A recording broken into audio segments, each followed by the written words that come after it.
Welcome back to another episode of The Install with Greg Cosell of NFL Films. That, of course, is Greg, back from the swamps of Louisiana and the West Coast to do the podcast today. Greg, what does New Orleans feel like? I got a little sun, as you could probably see there, Buck. Yeah. I did have my hat on, so the bald spot on the top of my head is okay. But I got a little sun elsewhere. Well, I just figured you were out on the boat with the rest of us this weekend, but no, you're traveling the country. No. I was in New Orleans, where actually it rained the first day of OTAs, and they went inside, but the next day was beautiful. It was absolutely beautiful. And then, of course, I was in LA, and the weather was not warm. I mean, relatively speaking, high 60s, but it was beautiful. It was the second day, Sunday. There was not a cloud in the sky. I love every opportunity I get to go to Los Angeles. I don't get to go nearly enough, but it always makes you jealous of the weather that you have back at home, for certain. But there was a lot of football study and conversation done, I'm sure, in both of those stops. Oh yeah, it was great for different reasons, for sure. But we're happy to have you back and get back into this Titans draft class as we go through a couple of the picks. With last week, we talked about Hassan Haskins, and I neglected to include Chig Okonkwo, the tight end, as another fourth-round selection. So we figured we'd do Chig and Kyle Phillips today. We actually talked to Todd Downing today before Titans OTA practice got underway. It was pretty interesting to get his perspective on the tight ends, Austin Hooper, Chig Okonkwo, working with Jeff Swaim, and something that he told us, Greg, was that he learned last year not to get too married to one personnel grouping, because you never know who's going to be available. And the Titans had to learn that the hard way last year. But certainly Todd Downing loves his 12 personnel. Yeah, I mean, that's what they all, it's that time of year, Buck. You know how that goes.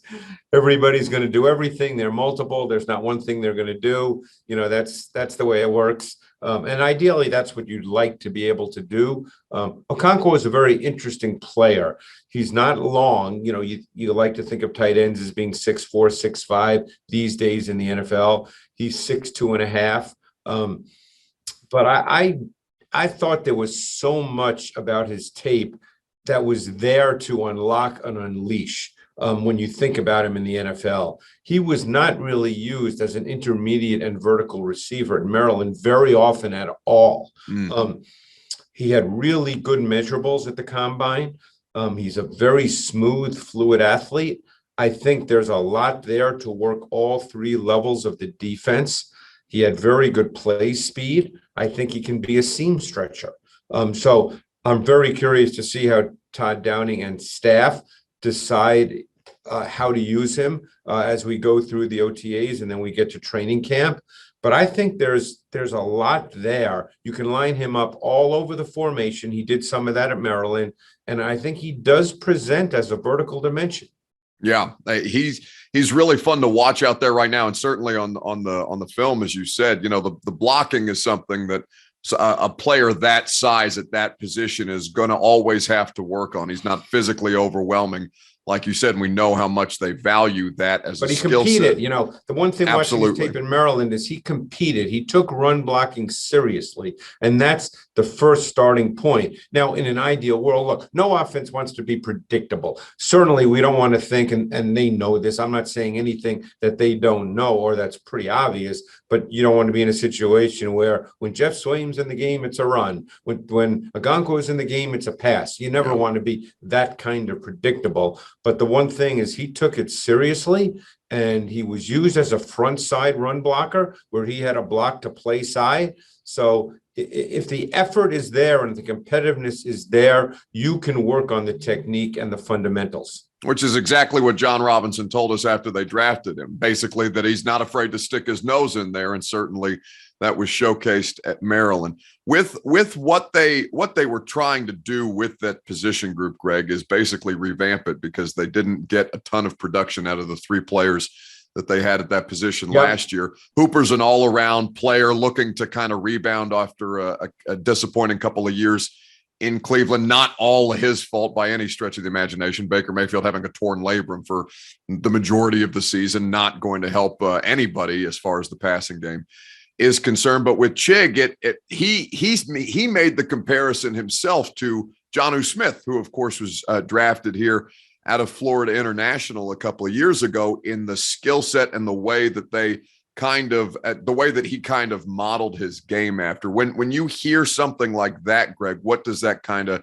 say to you, and what did the tape kind of indicate that he was going to be able to do and will be able to do at the next level? And I can see that to some degree. Smith was not overly long either.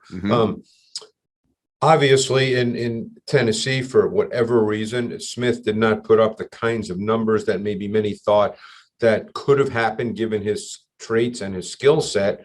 And look, maybe there'll be some adjustments in the offense. Maybe they'll use their tight ends more as receivers. Certainly, Austin Hooper is a very good receiver as well. We'll see how they decide to go about deploying. Whether it's 11 personnel with one tight end, 12 personnel with two, 13 personnel with three. But there's no question that Okonkwo does have I guess you could make that comparison to some degree, both athletic players who can give you run after catch and can give you vertical ability in the pass game. Yeah. And run after catch, just yards after contact is something that the Titans offense has really been predicated off of, whether it's AJ Brown, Derrick Henry, Jonnu while he was here. That is something that has factored into a lot of these explosive plays that they've had over the course of Mike Vrabel and Todd Downing's time there. It's just these dudes are hard to tackle, hard to bring down, and certainly I think Chig fits that mold. I mean, what you'd ideally like to do with your tight ends is you'd like your tight ends to be able to line up in multiple spots within your formation so that they can line up in different locations, because that can give you a lot of different looks formationally. And you'd love for your tight ends to be 3-level dimensions, because you like them to be able to be vertical dimensions. Now, not every tight end is, and obviously tight ends are not going to run vertical routes consistently, but you'd love for your tight end, wherever he lines up, to be able to be a vertical dimension. What you'd also really like your tight end to be, and I guess we'll find out, is someone who can line up as the single receiver to the short side of the field, the boundary X. Because when you can line up with a tight end as the boundary X, on the back side of trips, meaning there's 3 receivers to the wide side of the field, what that tends to do is that gives the quarterback a lot of pre-snap information as to what the coverage will be. So you'd like to be able to have a tight end who can do that. Yeah, I mean, I think at its, maybe not necessarily peak is the wrong word to use, but under Arthur Smith, I think we really saw that in practice in 2019 and 2020 with this offense, because they were able to split a guy out wide to help indicate or to help give more information pre-snap, to be able to have the man zone indicator using the tight end and kind of give Ryan Tannehill a more full picture before the ball was ultimately snapped. Yeah, and that's really critical, because what you're trying to do always, but certainly in your pass game, is to give your quarterback as much information as possible before the ball is snapped. Yeah, certainly. And that's what they're going to try and do this year. We'll see how much better it can get with Tim Kelly and Todd Downing working in conjunction with one another and that entire offensive staff. Now, an additional player that they've added, there's a lot of new skill position players here in Tennessee that kind of redid the offense the same way that they did the defense a couple of years ago. Kyle Phillips, who I know you really like the tape coming out of UCLA, like the player and the traits that he has. What was it that kind of attracted you to him and what you saw on the film? Well, he's a slot receiver. 54 of his 59 receptions this past season at UCLA came out of the slot, as did 9 of his 10 touchdowns. Yeah. His game is really built on winning at the top of his route stem with quick, decisive breaks. He was tremendous with his head and body feints. He understood how to run routes. There was a sense of pace and tempo. You do not have to be a 4.4 speed guy to run routes and to set up corners or whoever it is you're trying to set up. He really ran short and intermediate routes really effectively. One thing you hear a lot when it comes to route running is you want to move corners off their spot. Mm-hmm. He had a really good understanding of how to do that using leverage, getting corners to turn their body, attacking them with his vertical stem in such a way that he forced them to turn their body, and he knew how they would do that. He played faster than his time speed. He ran a 4.58 at the combine. That showed up on tape. He ran some vertical routes, and he ran by and got on top of corners. I thought he was a pretty nuanced, refined route runner. I did not expect him to get drafted high. He's 5'11 and a quarter, 189, and he's not truly a vertical dimension, even though his route running savvy allows him to do that at times. He would not be viewed as sudden or explosive, but I thought there was an awful lot to like. I mean, he made quick, decisive cuts. Yeah. To be honest, the player he reminded me of, and he's nowhere near as big, and that's a significant difference, by the way. So I don't want people to think I'm saying he's the exact same guy. But in terms of how he ran routes, how he worked out of the slot, which, as I said, he almost lined up there exclusively, he reminded me of Cooper Kupp coming out of Eastern Washington. Mm-hmm. Now, keep in mind, Cooper Kupp did not catch 100 balls in his rookie season. Right. I think he caught 46. So, I don't want people to think, oh my God, this guy, you're telling me he's going to catch 140 balls. No, that's not what I'm saying. I think that he can be a factor right away as a slot receiver. He struck me as the kind of guy that could roll out of bed and line up in the slot and be effective. Yeah. And I think that's kind of the way that they view him. And I'm glad that you kind of prefaced the Cooper Kupp, for lack of a better term, comparison that way, because I don't think people understand, Greg, unless they've seen Cooper Kupp in person, that's a full-size human being. Cooper Kupp is every bit of 6'2", and I think they just kind of do, the tiny white slot guy that you would normally associate with it, but that's not Cooper Kupp at all. Yeah, and that's why I said that size difference is meaningful. Right. So I don't want, you know how it goes. You try to give context, you try to say something, and people hear Cooper Kupp and they go, oh, he doesn't know what he's talking about. He's not Cooper Kupp. Cooper Kupp caught 140 balls last year. Well, that's not my point. And Cooper Kupp, for his first couple of years in the league, while he was very, very good, was not catching 100 balls. Right. And again, I don't know how Kyle Phillips will do through the OTAs and training camp, but assuming health, guys like this need to stay healthy. He's not that big. And by the way, he looks smaller on tape. So he's just not a big man. If he can stay healthy and get the needed reps, it would not surprise me at all if he ends up being the primary slot. Yeah. It's funny because he doesn't seem to know much about how I don't want to say how small he is. He's obviously, he's very competitive, adult, but he is a hugely competitive player, Greg. Yeah. We talked about Chig Okonkwo being willing to stick his nose into it when it comes to run blocking. This is a hugely physical player, even at a smaller size than you would like an NFL wide receiver to be. Without question. And that's why he's going to be a slot receiver. Yeah. He was really good with body fakes, head feints. He created space. And in the NFL, you don't have to create a lot of space. I just thought he had a very good understanding of that. I knew, like I said, based on his size, based on the fact that he was a slot receiver, I knew he wasn't going to be drafted in the top 90. Right. But I think he's got a very, very legitimate chance to make it. And again, I'm not making this one-to-one comparison. Think of Hunter Renfrow with the Raiders. If I'm not mistaken, Renfrow might have been a fifth-round pick as well. And he's certainly not a guy that's going to run by people, but he's a terrific route runner. He's highly competitive. Phillips is somewhat like that as well. Yeah, it's funny that you bring it up because I was looking through his transcript from the night he got drafted, and typically the media will ask players, who do you kind of study in the league to model your game off of? And he brought up 4 players specifically: Cole Beasley and Hunter Renfrow in the slot with how they run their out routes, how intentional they are with their stems, their eyes, their head movement, all those different things, that nuance that you kind of alluded to that is going to give him an advantage in ways athletically or physically he might not necessarily have. No question. I mean, look, being a great receiver, everybody wants long and fast, as opposed to small and slow. I mean, obviously, but route running is an art form. Route running is nuance, it's detail, it's subtlety, it's discipline.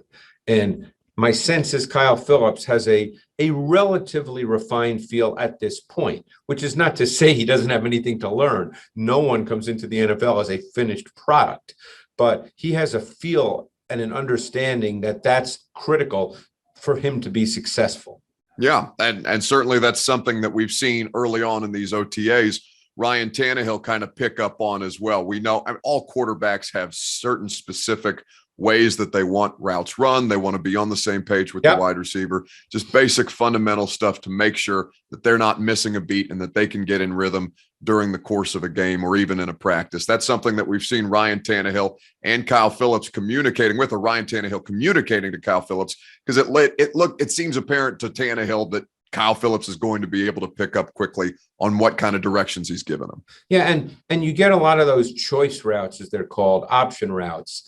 Where it's 3rd and 7, and Phillips might be the kind of guy where you get 8 yards, and it doesn't seem like an important play, but it is an important play. And those plays move the chains, and they're critical. And maybe it takes some time because obviously they have to develop a sense of how. They have to see the coverage the same way, obviously, depending on whether it's man or zone. But I think Phillips could be that kind of guy. Yeah, it's going to be really interesting to see how they start to implement them and what certain packages personnel wise, once we get closer to those kind of things. Still just working through the OTAs right now. It's going to be a lot of different parts and pieces for Ryan Tannehill to work with, Greg, but it's so far, it looks like they have the bones of something in place that is going to give this offense the opportunity to succeed. The question that we've talked about several times is, how do they evolve the offense if there is any evolution to the offense? And, whether it just becomes something as simple, okay, we're going to throw a little more on first down as opposed to leading the league in first down runs the way that they typically do. The big thing, and we don't know the answer to this because we're not sitting there while they're doing this, Buck, is the self-scouting that occurs after the season. All teams do it, even teams that win, they do this because you have to, because it's ever changing. Coaches in this league are incredibly smart. You have to self-scout. And again, I don't know where Todd Downing stands or Mike Vrabel as to how they see themselves going forward. We're not going to know that until we get through training camp and, of course, till we get to the early games. But we won't know the answer to that, but that's what they've done a lot this off season. And there's many different answers to that. You could decide that, hey, we really like our offense. We just didn't execute it at a high enough level. Or you could say, hey, we have to make some meaningful conceptual changes. We don't know the answer to that.